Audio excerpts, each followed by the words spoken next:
Hey guys, before we jump in today's episode, a quick disclaimer. As we cover such a wide range of sensitive and deep topics, please keep in mind that the stories and insights shared today are based on personal journeys and individual interpretations. All statements are the personal views of the speaker, and each individual holds responsibility for their own views and their own path. We're here to explore these ideas together with an open mind, and we encourage everyone to listen with an open heart, but also to take personal responsibility for their own path and perspective. We're here to explore together, not to provide professional or universal mandates. Now, with that out of the way, let's get into the heart of it. Hey, Mayuran, welcome back to the Plush Jungle Show for the third time. Always good to see you. How have you been? Yeah, been pretty good, pretty busy. New Year's and being in Germany and came up from Cape Town actually a week ago. So traveling a lot, working a lot, keeping busy. Sounds good. Sounds like you. So we stopped the second part where we were talking a little about the politics of UK and your views about it, and we stopped there. But I think I wouldn't pick up directly from there because I think we spoke a lot about politics. But I would like to get into the books that you have written. Basically, the three books that you have written. One is the Avatar of the Masters, and then you had the Hypocrite Within, and the third book was Back to Ayodhya, if I'm correct. And Yeah. um, and I think, will it be right for me to call it as a trilogy, or it's just that you have written them independently? These books are independent from each other. Yeah, I wouldn't call them a trilogy. I would say that there's an underlying theme of the master, which is the guru, um, which, I mean, that's the lens by which I understand spirituality. So that's how I write those three books in particular. The first one, Avatars of the Master, focuses on the Bhagavatam. Hypocrite Within is really about the Mahabharata, and then Back to Ayodhya, as you'd expect, is about the Ramayana. And so each of those is written through the lens all of these kind of narrations are understood through the guru and how the guru is the immanence of Mhm. God in your life. So God is, in the textual scriptures and Shastra, but how God becomes intimate, how the ultimate becomes intimate and immanent in your life is through the guru. And so you see avatars of the master, right? So it's there in the title. Hypocrite Within is all about the different characters of the Mahabharata in relation to Krishna, but then Krishna, his the personification of Krishna's divinity comes in the form of the guru, and so that's the analysis of the ego and how the challenges of the ego, the exposure of the ego happens through the master. Is put out there, and then Back to Ayodhya is Ram, and Ram is viewed through the master as well. So if you understand that, if you have the guru, the master in your life who is constantly guiding you, challenging you, opening doors, teaching you, and so on, then suddenly all of these narrations, these scriptures, Ramayana, Bhagavatam, Mahabharata start to come to life. And they start to become very much part of your day-to-day lived experience, and it's through the lens of the guru, and that's the key theme that underlines all the work. But they're individual books which are, I wouldn't describe them as a trilogy. They are independent of each other. Yeah, I thought as much, but this is just so that people know about it. And then, but the undercurrent of all these three books is the Guru Tattva, basically. It's the Guru, the essence of the Guru in one's life, I guess. That is the whole soul of the three books, I guess. Yes, I mean, I can't remember if I said to you last time, but it's the Guru Kshetra. So you enter the field of the guru. Hmm. I mean, I'll be honest with you. I've read Bhagavad Gita, Bhagavatam, and so on for years before I met Guruji, for example. But Right. it's only through Guruji that I would say the Bhagavatam has become relevant to me. That the Ramayana has become. I'm not saying it can't become relevant for somebody else in a different way, but for me personally, it's Bhagavad Gita, Mahabharata, Bhagavatam, Ramayana has all come to life and Hmm. become tangible and really something that I can say is actually intertwined and pervaded in my day-to-day experience through the revelation of the guru. It's the guru that brings it to life. So it's that theme that I'm trying to bring out as much as possible in these books. Right. Um, well, since we're talking about Guru, we will definitely get in a little bit more into the books. But since we're talking about Guru, and I don't want to deviate from that, I just want to ask you this question. So we see a lot in the West that we're taught to be totally independent. Like surrendering to a guru often feels like guru phobia, I would say. I think that is there, which I sense when I speak to people. I don't know what's your experience, when I'm talking from my experience, and correct me if I'm wrong, um, but you kind of use this analogy about guru, and then but what I think of a guru is like a GPS, I would say, and then so if we want to find a restaurant, we would just go on a GPS on Google Maps or something and do that. But we refuse to trust a master who has already traveled the road to the self. What is the rational mind so afraid of losing when it lets someone else lead the way? Like, what is it that holds us back when we are told that someone is gonna show us the way how to live? Like, what is the Well, I think we're apprehension? scared of yeah, I think we're scared of being cheated. We're scared of being deceived. We're scared of being manipulated or just innocently misguided. Because when we meet different personalities, different people, there's a limitation, and that's fair enough. I understand that fear. I understand the guru phobia, because you meet an ordinary person on the street, and if you ask them for directions to a restaurant, fine, they might know the way, and you might trust them because there's not a lot at stake when you're going to a restaurant.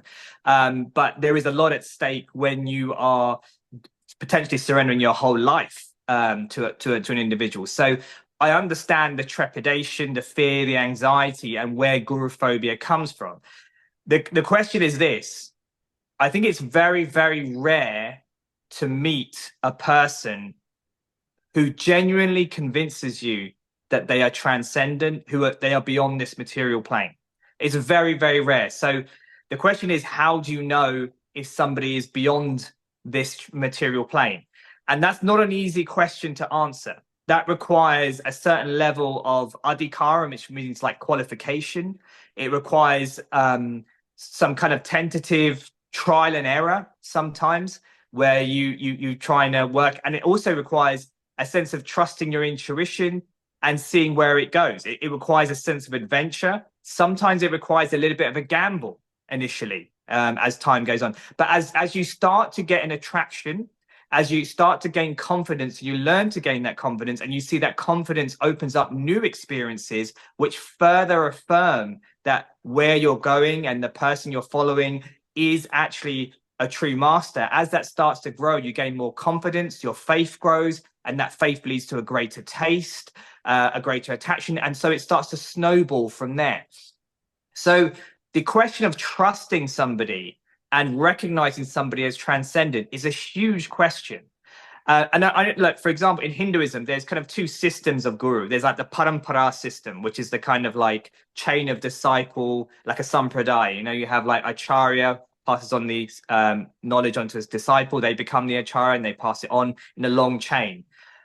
Or you can have a kind of like Ramakrishna situation where Vivekananda just asks everyone, "Have you seen God?" And Mhm. then everyone denies that. Everyone says, I haven't seen God." And eventually goes to Ramakrishna, and Ramakrishna says, "I see him more clearly than I see you now." He touches him with his foot, and then suddenly he has this kind of, let's say, Brahman realization automatically just at the touch of the master's foot. And then he realizes this is not an ordinary person and he's worthy of my time and trust. So there's two different understandings of guru. There's the kind of parampara system where you just trust a chain, a sampradaya, where you assume that because this knowledge has been passed down over numerous generations and potentially centuries, you trust that lineage. Or you just trust a personality who has kind of rocked your world to such a drastic extent that you are compelled to trust him. And for me personally, I would put Paramahamsa, Vishwananda, and Guruji in the latter category. I didn't follow Guruji because he was part of a parampara system or because he was part of a long lineage of masters and so on. I followed him because I very quickly realized he is not of this world. He is transcendent. He is a personality that is omniscient. And not only that, there is a deep recognition, a sense of belonging, and a calling, almost a compulsion to follow him. And so there's a variety of experiential factors that will overcome this guru phobia. that will allow you to place trust in an individual and say, no, this is the person for me. And that is going to vary tremendously from individual to individual, depending on what they're looking for, their level of sincerity, their level of qualification, all of these things. And also, it might just be that that person is not ready for the guru that you are following, but is ready for another guru. And so we should acknowledge the plurality of how the guru works, that he may not, that not every guru is for everyone. So there's a whole variety of factors, but fundamentally, at some stage, we have to learn to trust ourselves and gradually walk the steps to see where that goes. And I think gradually you start to trust, and then you go over this guru phobia situation. Yeah, that's true. I resonate with your thoughts on this, but I think when you say these things, it reminds me that you have to have a certain part of your heart when you're looking at matters of spirituality, because a lot of people come with reasoning and logic when it comes to spirituality, and I think a lot of it is your heart that plays a bigger role, which sometimes we forget because we are so accustomed of using our brain and logical mind in everything that we do every day. Um, and it also brings me to one of the conversations we had on the first part where you said that you had shifted from a guru from Satya Sai Baba to Sri Swami Vishwananda ji. And at that time, I think you also mentioned that they looked at you as someone who betrayed the community or the people. And that makes me think, like as you just said right now, that maybe that guru is not for you and it's not meant for you. Maybe you have another guru. Why do you think people have this thing within themselves about ranking the gurus or ranking or judging people or devotees like with their faith? But I don't see the gurus doing that. As you had mentioned in your story, that you saw that there was something bridging between what Satya Sai Babaji had told you in the interview, and then Guruji there picked it up from there and told you something in regards to the same thing, if you remember that conversation. And so the gurus basically were working together in tandem together, and they knew what they're doing with you and your life. Why do you think that people are at this ranking game and the gurus are not? Like the gurus know what's going on, like who's doing what, but the people are very quick to judge that, oh, you go to this guru, it's like a winning, it's like a competition or something. You think that that is uh, that is where we fall short in our spirituality? Yeah, so I think it comes from a position of insecurity fundamentally. If you're insecure about your position, then there is a kind of an overreaction to try and stamp out any other competitors. And so you quickly create hierarchies, and you divide gurus into like bona fide and illegitimate. This is authoritative source. This is not authoritative. You become very dogmatic. You become very rigid. And there's a kind of supremacist mentality that starts to creep in. So when you have insecurity, inevitably arrogance starts to creep in and fill that space to try and stamp out any competitors. And so when you see somebody who's gone from your path to another path, there is a sense that this person has got it completely wrong. They failed, because if he's right, then maybe you're wrong.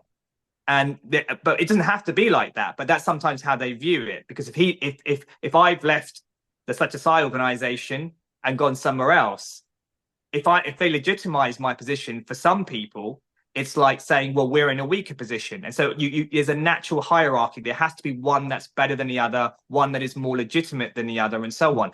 But if we have a much broader understanding and a humility just to understand that every Atma has its journey, and the cosmic picture is far greater than we can possibly understand. And what is perfect for me may be not your path, and what is perfect for you may be not my path. And that sense of that, just that basic understanding, somehow gets overshadowed and suppressed when we become insecure and arrogant. I think that's really where it stems from. Yeah, I think I sense what you say, and as you said, every Atma is on a journey. Just to the people who don't know what's Atma, is basically soul, but and every soul is on a journey. I completely always say that, like when we start judging someone, we also start judging these gurus and saints when we look at them, and then we try to judge them with the way they are.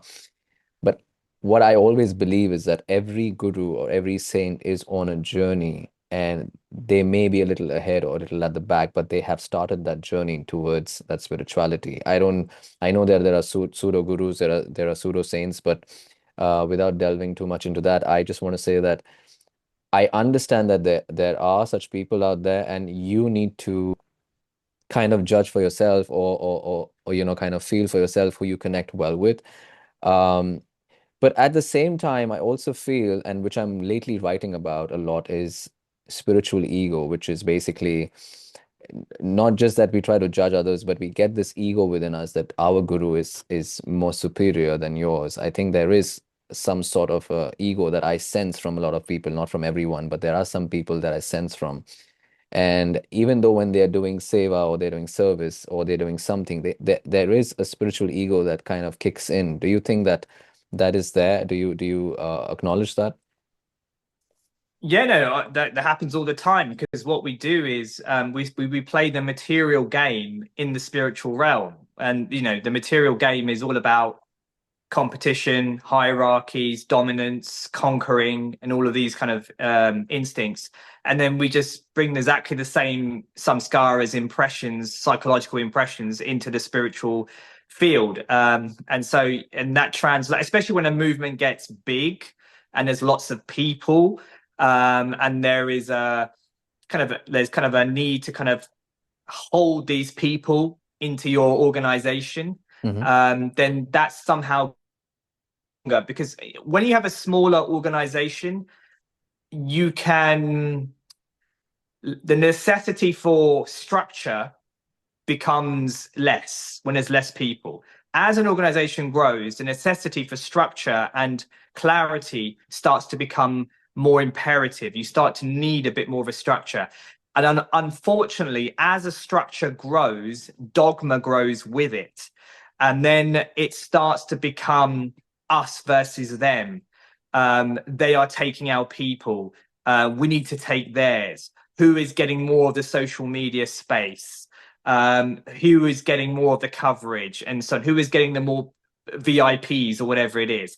And all of these things start to come, and this is sometimes a big problem in Sanatana Dharma and the Hindu landscape of spiritual organizations, the marketplace, if we can call it that, of spiritual organizations, where you, instead of working together, complementing each other with open hearts and open minds, we are sometimes competing with one another, and I think that's a shame. I think we're losing out in that respect. Yeah, I had written something in that regard, which says that gods don't play the game of ranking. Basically, it's the same thing that I'm gonna talk a little more about that later, but not on this podcast, but later. And it's more about how we really play this game of division, which comes from our mindset, from our compartmentalized brain, I guess, where we talk a lot about. Or you're a Vaishnav, or you're a Shaivist, or however you say it. But for me, as a person who's born into this religion or who has grown into this religion, I don't. It's very funny because I actually made an audio yesterday about this in my phone, because I didn't want this to go away. So I just, whenever I have something that I want to talk about, I just record it in my audio, I write it down or something. And I was just talking about this, that how we kind of divide and talk about this superiority between our gods, basically, which is very funny because that brings me to your books as well. And I was reading your book again. This kind of helps me to delve into your book, basically, which is about the avatar of the masters, where you write about the fish avatar of Narayana, Matsya, and you talk about I think in one of the paragraphs you write about how Lord Narayana himself tells the king to kind of so there's a storm that's going to come, and he kind of tells him that the storm is going to come, and he's kind of bracing him for that, and he tells him that when it's coming, what you do is you use Vasuki as a serpent to him up, tie the boat to me as a fish, and you use the serpent Vasuki, and Vasuki is basically the snake, the king of snakes, which is actually tied around Shiva. And it's so I was just laughing at this because I kind of made this audio about the how gods don't play the, this ranking game, and then I read this book, and it was like, as if both the things were talking to me about the same thing. So basically, how the gods are so together when they are saving the world or they are doing something in that context. Like, I don't know why people come to this conclusion of division, that we are this and we are that. I don't know why that is there. Do you? And I mostly see this in Westerners when they ask me, who do you believe in, or who is your Aradhya, and I say Shiva, and they're like, oh, okay. But who's the supremest in this, in the Hindu gods? And I said, all the three are supreme. Like, for me, it's nothing about supreme or not supreme. It's about who you connect with, who your heart connects with. And that's why the Hindu religion or the Sanatana Dharma is so beautiful, because it allows you to connect with so many gods out there. You have Ganesha, you have Hanuman, you have so many different gods that you can connect with. It's about your connection and who you feel connected with. So what do you think about that?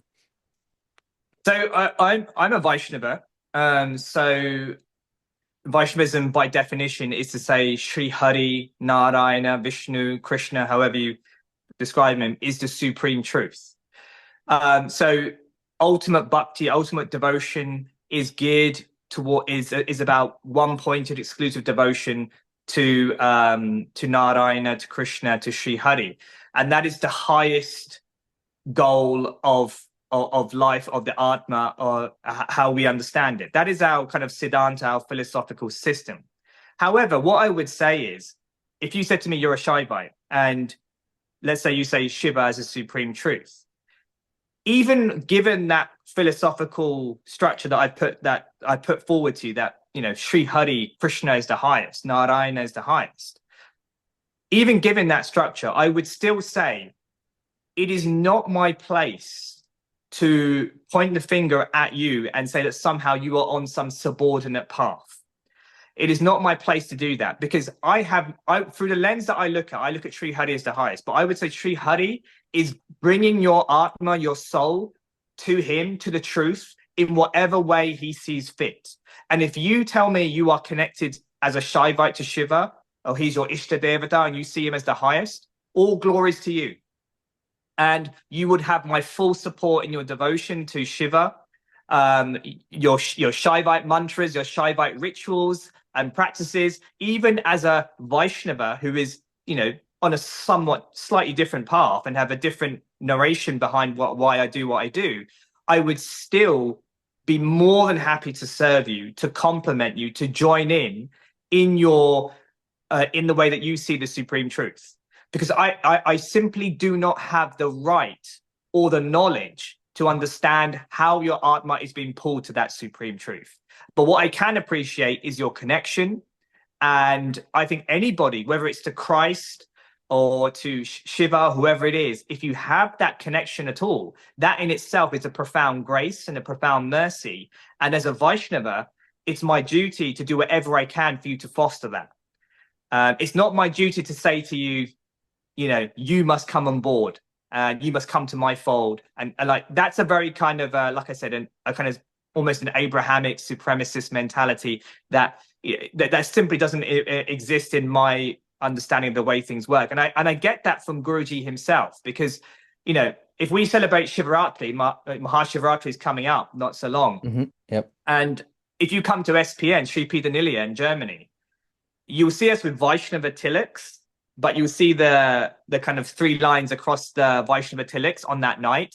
And we'll sing Shiva bhajans all day long. There'll be Lingam Abhishekam going on throughout the night.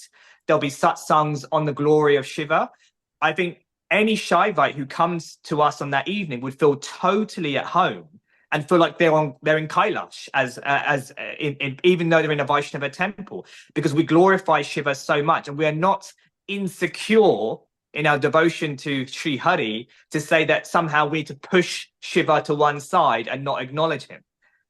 So yeah, there's different ways of approaching this. And so there's one approach which is like, let's say the Smarta or the Advaitin approach, which has a very different understanding, which is just to say that all the deities are on the same platform in some way. And there's a more of a devotional theistic approach from a Vaishnava, which is to say Sri Hari is the ultimate. still be very accommodating and very supportive and non-judgmental of those who see Shiva as the supreme. I think that's still absolutely possible. Right. The reason I brought this up, I know how things work in the ashram in Bhakti Marga, and I've always felt really like as a family and a part of family. But what I was trying to say is that for me, as me growing up as a kid in this religion, I was praying in front of Krishna, I was praying in front of Ganesha. We had this whole temple which had all the gods in it, and we grew up like by kind of knowing that when we are doing the puja first, we have to first offer it to Ganesha, and then when there's some matters of love, I used to talk about Krishna, and then when there's some, but there is an inclination to one of them little closer, because you feel that probably you resonate with that God in some or the other way, or something attracts you with that God. And when I get this question from the West, what my thoughts are that it comes from the mindset of people from the West, because they come from this that there is only one God, there can only be one God, and there cannot be so many. And this kind of just makes me feel like, well, we have so many gods, and we can choose who we connect really well with. So, and I think that's the beauty of Sanatana Dharma, because it allows you, and I don't understand the supremacy or something. I think for me, it's all the rivers going to the same place and to the same ocean, and I just feel that love can come from anywhere, from any God. So that's at least my thoughts. But thank you for bringing that up and clearing that in a really nice way. But now I would just like to shift gears to the books that we would have to talk about. And the first book that you wrote about is Avatar of the Masters, but I'll start with the one that I really liked was The Hypocrite Within, which basically brings me to the first page actually, which actually I started laughing when I was reading it, because you talk a lot about the closet, as Guruji was coming to visit you at home, and you had only 10 minutes to kind of clear up your house and the mess around in the home, so you can look nice, and the home looks nice and suitable for him to come and visit you. I want to talk to you a little about that time when he was coming. Do you remember clearly how was that day, and what did you feel when he was coming at your house? And was Yeah, it the so I first was at time? I was at a yagna at another devotee's house, which was about 25 minutes away, and we just finished the yagna, and then Guruji turned to me and he said, "You live near here, don't you?" And I said, "Yeah, I do." And he said, "I'll come to your house then." And I was like, "Yeah, yeah, of course, fantastic." And then immediately I turned around to my wife and I was like, "This is." Yeah, there was obviously excitement, but there was trepidation because we knew how we left the house, and Yeah, no we expectation. we had a young child there as well. So there was, you imagine like when you have a young child Yeah, with yeah. um whether diapers, nappies, and all the kind of paraphernalia that goes with children. And so we had a very, very limited time. I had to shoot off, and I had a 10-minute head start on Guruji. And that isn't a lot of time to clear up a whole house, which is an absolute bomb site. And so the only way you could do this really was to just gather everything and shove it in a cupboard, which is Mhm. pretty much what I did. And every bit of rubbish, you didn't have time to think. You just have to throw it into a cupboard so that as soon as you open the door, it was at least decluttered. And so Guruji walked around and he wanted to see the rest of the house, and he insisted. The thing is, he insisted on opening this cupboard. And I kept trying to distract him away from the cupboard, but he kept saying, "No, what's in this cupboard? What's in this cupboard?" And so basically, I got forced into opening the cupboard, and I opened it up, and to my horror, perhaps to Guruji's horror, to everyone's horror, he saw the true reality of how I live on a day-to-day basis. And yeah, let's say it was highly embarrassing, somewhat humiliating, but a necessary lesson nonetheless. But what I think is that it's a very big message from that story. It's not just a story of you. It's actually how the guru works. I think the guru is trying to tell you that he knows everything about your flaws, about your private storage, about your private secrets. I think he's just unlayering that and trying to bring out that flaws up on the surface, not in front of everyone, but basically between you and him. And he's trying to tell you, probably, this is what I thought from that, or the message that I could take from that is that Because why would he point exactly at the same cupboard from all But the... I would also add, he looks and he knows that, as you said, all the secrets, all those things you don't want to show to anybody else. He knows them, but he sees it without judgment. Exactly. And this is the big critical understanding. He sees without judgment, and as a result of that, he's able to really help you out of all of those things. And when he exposes those things within yourself, he does so that from a position of pure love, because he's got nothing to gain by opening these things up to you. Trust me, if you're a guru, it's very, people talk about guru phobia, but let me tell you, it's very dangerous being a guru, because a sadguru, because a sadguru is there to open you up to the truth, to open you up to the side that you don't want to see, that you don't want to face. And imagine that the sadguru, why does he do it? What would be the motivation for the sadguru to do that? The best thing for him to do for an easy life is to pamper you, is to praise you, is to glorify your ego so that you stay with him. The last thing a sadguru should do really is to expose you the truth of what's really going on. But he does that because he loves you, because he wants to see your potential grow, and he wants to see you transcend. And that's why and when you see that in Guruji, in the Guru, then you really understand that this is a relationship that isn't born of this world. It's transcendent, it's unconditional, it's pure love. Yeah. I think I think that's what gurus do, you know, they don't judge you, and that's the reason why they're there in your life, so that they can kind of guide you along and also bring out the flaws into you in your face so that you can kind of change or transcend into a better person. And that's what the gurus do basically. Um, so yeah, this kind of reminds me that how we as people are always scared about our own flaws, and we don't want that to come out even in front of us, our own self. Like we kind of try to suppress it. Do you think that's true? Like we try to suppress our own flaws. We don't try to see it, or we don't try to get it up on the surface because of the ego that we have. That plays a bigger role. Do you think that that happens with us a lot? Yeah, of course. I mean, it's in many ways a huge part of the whole spiritual path, the horror of your own reflection and the nature of your own self-judgment is massive. But I think there's one chapter in the Nishingadev chapter in Avatars of the Master where you start to see the consequences of constant suppression, denial, pretending, living a lie, living an illusion. That's the Hiranyakashipu mentality, the kind of demon who wants to pretend that he's God, the one who comes up with all kinds of logic to try and justify why he's right. But then you have Nishingadev, the Lord who appears as a half man, half lion incarnation, who erupts and breaks in through the pillar and destroys Hiranyakashipu. And that's the nature of the Guru, the kind of ferocity of the Guru, that the Guru is pure truth. It's pure reality that cannot tolerate falsehood, delusion, illusion, lies, and so on.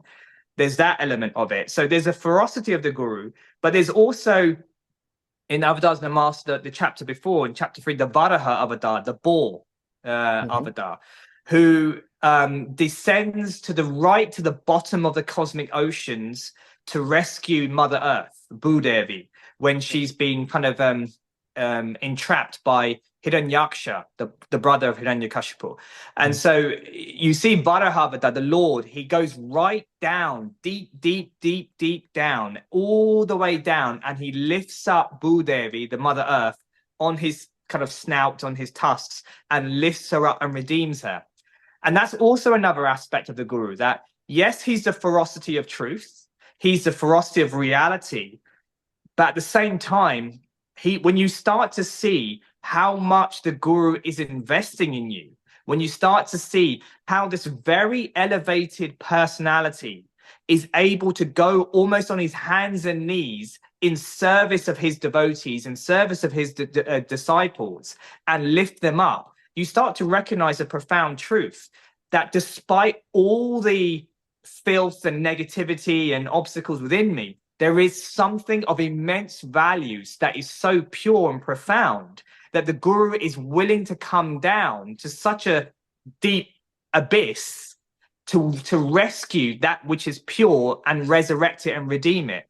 And so so it's both sides of the same coin. There's one sense of the Guru being very kind of like strict and brutal, you might say. Hmm. But there's another aspect of the Guru, which is pure unconditional love that recognizes the purity in you. And when you see him going to such lengths to rescue you, you have to wake up to the responsibility that there is something deeply profound within each one of us that must be unleashed to its full potential. Yeah, the Guru works in both ways. Yeah, yeah. The love that he has, even when you talk about Narasimha, the chapter Narasimha, I think it also portrays that when I see that image when he's killing the demon, that is also out of it would sound absurd, but it for me it's like he is so much in anger for that demon to be the way he is, that because even with when Lord Narasimha kind of kills him, he actually attains moksha, because that's what happens when the demon gets killed by the god or by Lord, he gets moksha basically. And this is what this anger in him is all about, love actually, to make this demon understand what his flaws are. And he's like really in that anger. He's not an animal, but it's more like a it's not that animalistic kind of a killing, even though that picture kind of shows that way. But I feel they don't see the love within that anger. Yeah, there's a saint called Narmalva, one of the Alva Sri Vaishnava saints, and I think it's in one of his like verses in his poetry. Is a work called a Divya Prabandham, Tamil poetry written by the Alvas, and Narmalva says when he looks at the redness of Nrsingadev's eyes, Narasimha's eyes, he says Hiranyakashipu sees pure rage, and he's in terrible fear of it. But Prahlad, who is the son of Hiranyakashipu, the Hmm. great devotee of Vishnu, sees these red eyes as red eyes of love and compassion. Right, So it's the same red eyes, but being viewed at from the level of the ego. The Guru's love is terrifying. From the level of the soul, from the Atma, it's the most beautiful, glorifying thing of the Guru, that he's willing to save this Atma and this soul and bring it back to its purity. So we are not just one person; we're many people, many right, voices, and right. depending on which voice we identify with, we view the Guru in different ways. Exactly. Um, that was a great point. And talking about Prahlad, that's my actual name, which came in my chart when I was born. But now I'm Prem because then we changed the name. But anyways, and that's why I don't know why when I came to the temple in Springen, I felt very loved. It was like I've never gone a lot to the Narasimha temple, but when I came there, it was like very um, a very natural love that came in. But anyways, diving into the books again, I want to talk to you a little about the Back to Ayodhya book, which was your last book that you wrote in 2025. I think it came out in 2025, if I'm right. Yeah. Um, and I have this question from that book where you actually talk about Sita, and I think what you really talk about Sita is actually related to what I was thinking. Again, I think your books have always been in such a way that it actually resembles to some of my thoughts that's actually happening earlier or sometime in the future. But you talk about Sita being trapped in Lanka, and I was thinking about a few days back, like how we are trapped into this island, which is like our social media, this constant anxiety. All the time we are trapped into this hustle, that we're doing every day. Um, and so when we are stuck in our personal Lanka, do we actually want to be rescued? Because I think that we have started to decorate our Lanka, like our prison cells, and I think we have started growing fond of it. Like we want to be on social media every day, and we have this habit of going on the phone. We want to be like in like what's going on, you know what I mean? And then this is somehow I feel at some point it's like a prison as well. It's like the prison, like how Sita was trapped in the Lanka. So uh, do you think that this is kind of a prison? Do you feel the same thing? Is it a prison? Yeah, I mean, if you're attracted to if you have attachments, if the Lanka is the kind of hedonistic lifestyle, right? It's the where the ruler, the ahankara, the ego rules supreme rather than as domain, and it's perfect, has high walls, palatial gardens, pleasures everywhere, and Sita is trapped there, and she's destitute because she's divorced and separated from Lord Ram, and so in a sense, that is the predicament that we're all in some degree. And you raise a good point about sincerity. Do we actually want to actually be free? And we talked about guru phobia before, and I think guru phobia is a real thing in the sense that, as you said, there are pseudo gurus and pseudo saints and so on, cheaters and whatever it is. But sometimes what I've seen is guru phobia starts to come up as a false concept because we are lying to ourselves about whether we actually want God or not. Because if the guru comes, the Sadguru in particular, comes with one specific aim, to give you God.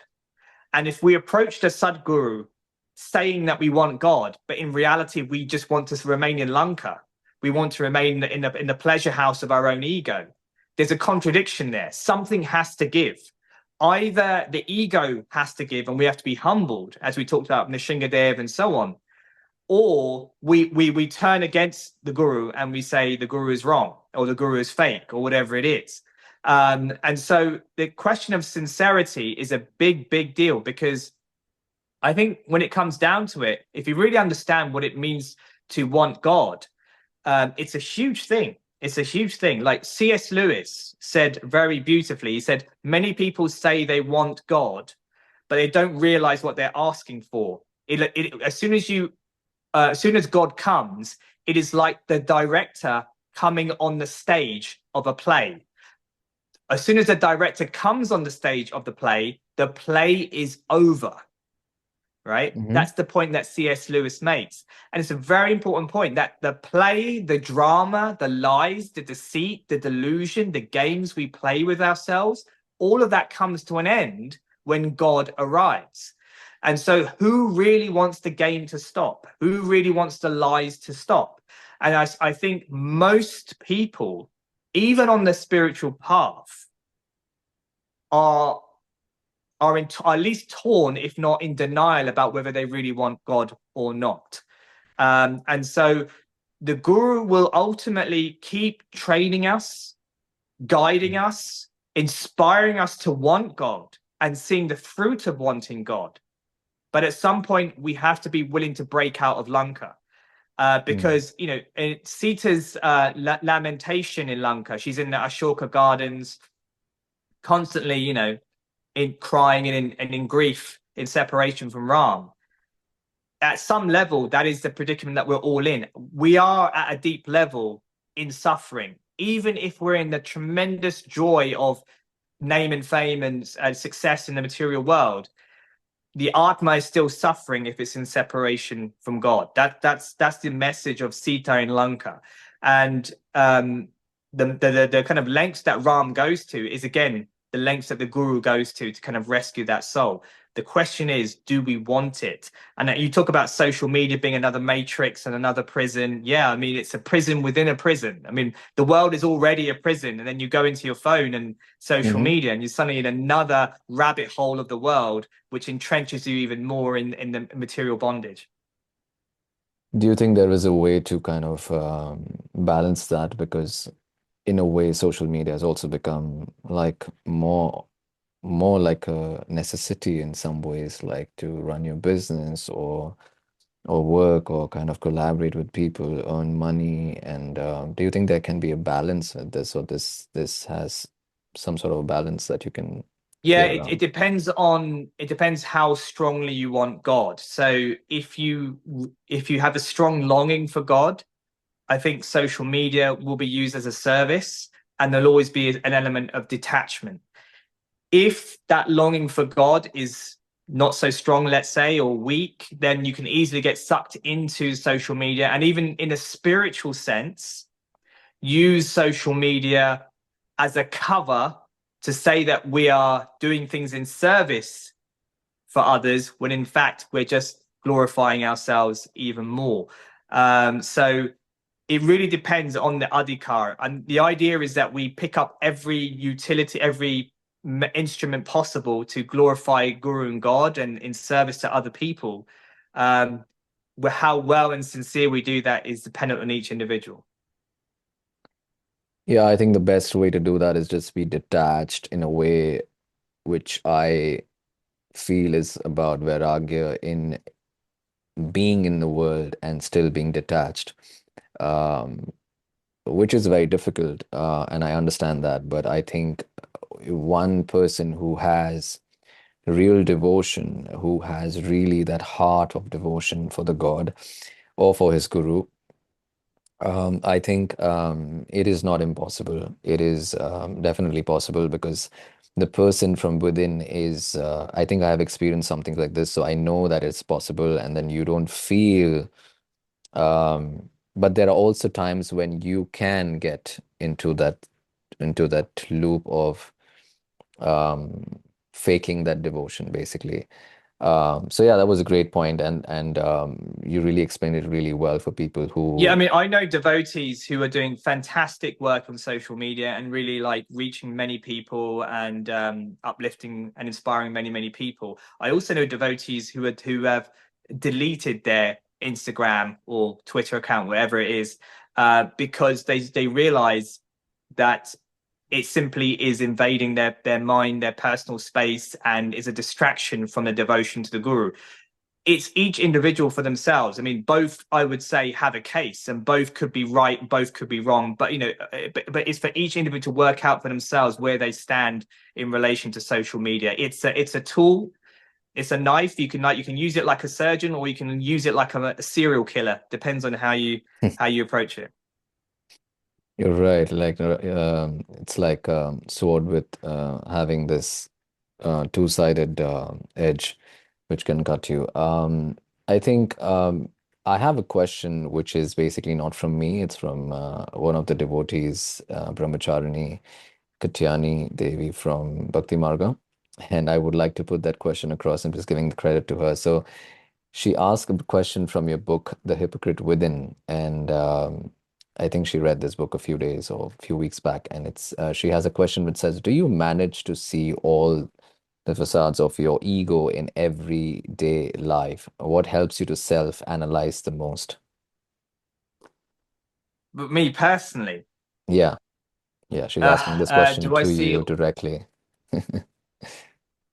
So my mood generally is one of there's a Sanskrit term called karpanya, which means kind of helplessness. And this is how the last chapter of Hypocrite Within really ends. It's about Draupadi's nature of helplessness when she's getting disrobed in the gambling hall. Um, and so I always have this mood of the guru, the guru's grace has to this has to help me. It has to help me, and it's a little bit. I'm not saying this is the mood for everybody, by the way. I'm not recommending and preaching to everyone this is how you have to be, but this is just my mood. And my mood is that the Guru's grace has to do everything, and I keep beseeching Guruji to always help me and help me and help me, and because I'm a fallen person, I'm a fallen soul. That's my constant default position. Um, and yeah, do I see all the facets of my ego? Impossible to say. Almost certainly not. But do I see my ego coming up? Yes. But then you always have a question about, do I act on it? Do I go into it, or so on? I think the main thing is I see it come up, and I think there must be, every time you act in accordance with your ego, I think if we're sincere and we have a longing heart, well, there must be a bad taste in our mouth. You know, there must like if I do something, if I'm doing this interview with you, and I'm doing it purely like from a state of ego, I can do that and I can fake it, right? And I'm such a great person. I'm preaching on behalf of my guru and so on. But I think if we have that innocence and that sincerity, whenever we act with the ego, there should be a natural bad taste that we feel in what an awkwardness that arises within ourselves. And I think the more, if we have that instinct inside of ourselves, then the need for constant analysis becomes less, because it becomes more reflexive that we are acting with the ego. You don't have to think and worry, is this my ego? Is this my ego? It just naturally feels wrong, instinctively feels wrong. And that happens the more, I believe, we have a degree of innocence, the more we are really in tune with the Guru, aligned with the Guru, longing for the Guru, sincere for the Guru. The more that is there, and we focus on that, and that becomes alive and kicking, then when we start to engage with the ego, naturally, it just feels wrong. It feels like we're disgracing what we've been given by the Guru. It is unworthy of what the Guru has given us. It's a hijacking, a devaluing of what the Guru has given us. And so there is a natural repulsion, a bad taste when we engage with the ego in that way. So every act of service, whether it's social media, giving a satsang, a talk, or singing, or being on the stage in Just Love Festival, whatever it is, you have the opportunity for your ego to hijack the situation. In any situation, the ego is there ready to hijack the situation. But what I think makes us aware is, yes, analysis, but it's also this bad taste, this reflexive repulsion. And that only comes when we're really sincere and longing for God, I think.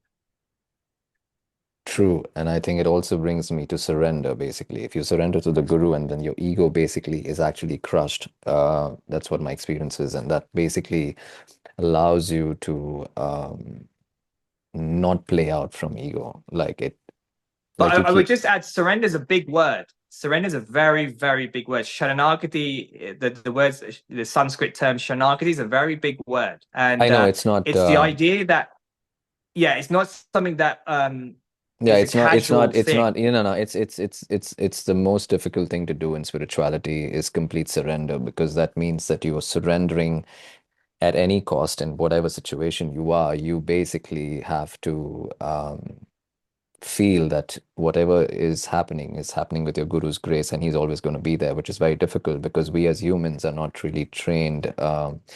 We need to have our safety nets, and I think I understand what you mean. That's the word surrender is not just a very simple thing, or is just not a simple term when it comes to spirituality.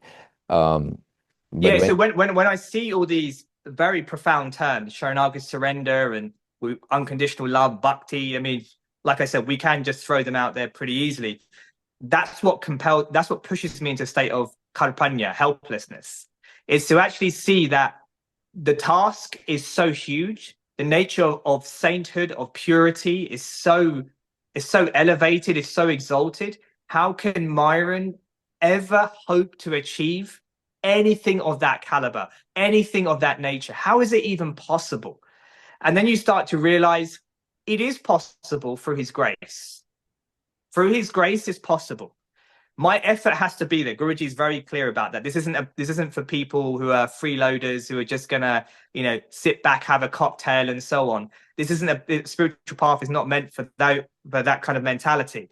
But this idea of karpanya is helpless, is to say that his grace is so magnanimous, and I have mahavishwas, which is another term, like immense faith and confidence that his saving grace can elevate me. So it's not. So while I look at myself as, let's say, very small and unqualified, if I can look at him as so huge and immense, then the possibility still becomes possible. The impossible becomes possible through him. And I Mhm. think that's why we glorify the Guru. That's why we glorify God. Is that we see, we put in front of the sun, the candle is nothing. But the sun is so great, and as a result of the sun being so great and him being so great, the absolute impossible task of transcending the mind, transforming the mind, transcending the material reality becomes possible for his grace. So grace is the key thing here. Grace is the key thing to overcome the ego and all of these things. Right. Um, yeah, even the word, as I was mentioning, surrender, is it comes with grace. It can't just come to you on your own. It again ties up to the grace that Guru has on you, is when you start, because of the experiences that you get from your life, which basically he makes you go through that. At least that's what I have experienced in my life, which is basically the practical experiences in my life, which made me understand, of course, complete surrendering, and that the term in the larger sense is not always there, because we are humans, as I said, and there are times when we fall short on that. But with the grace of Guru, you start understanding a lot of things, and you start understanding how to kind of stay away from ego, or like not get into that loop. Yeah, and I think you very beautifully explained the difference between the faith and the surrendering part of it. Um, well, talking about, and I know that your love for Guru is so much, and you've been devoting yourself so much. I want to talk to you a little about the new position that you have in Bhakti Marga. Could you explain a little about the Pandit status that you have, and what do you do, and what is it all about? So it's kind of new. I mean, Bhakti Marga has a monastic order, so you can be a follower in Bhakti Marga. You don't have to be initiated. Follower of Bhakti Marga is someone who loves, the situation and the setup of Bhakti Marga. Has a connection perhaps with Guruji and loves what's going on, but hasn't taken formal initiation. And Mhm. then you have a devotee who has taken formal initiation, where you have this kind of exclusive commitment to Bhakti Marga. There are certain kind of commitments that you make as a result, and you take initiation, and then you may decide to take brahmachari, which is to be a monk, and live a life that way, or brahmacharini. And then you have the possibility of a rishi, which is like you had Rishi Aradhaka on some time Yeah, ago, I think, yeah, and who is like a preacher, has the blessing to initiate. And then on above that, you have the Swamis, and the Swamis are the kind of those who wear orange, and they're kind of the representatives of Guruji in different countries. They start communities and ashrams and so on. Um, and just now, recently on New Year's, Guruji introduced a new aspect to the situation, which is the Pandit. And this is it should be the Grahasta Pandit, those who are in the world, those who are married, and those who are also given a blessing to preach, to initiate devotees, and represent Guruji in that way. So that was done just recently on New Year's Day, actually. So I think we're still, as 10 of us at the time. So we're still acclimatizing to the role, okay, but it is primarily one of representing and teaching Guruji, having Guruji's teachings, but with the blessing to initiate people as devotees as well on behalf of Guruji. I just want to make clear that when we do initiations, it's not that we are initiating them as such. We are simply an instrument, a conduit of Guruji to initiate. So they're actually committing to Guruji, not in any way to us at all. right. You just the instrument, that is the medium Yes, to kind of exactly. get Yeah. to Guruji, basically. Um, but then they can get their personal, how do you say, interaction with Guruji in darshan and everything, and they can meet him, talk to him the way everyone does. Exactly. Exactly. Yeah. Yeah.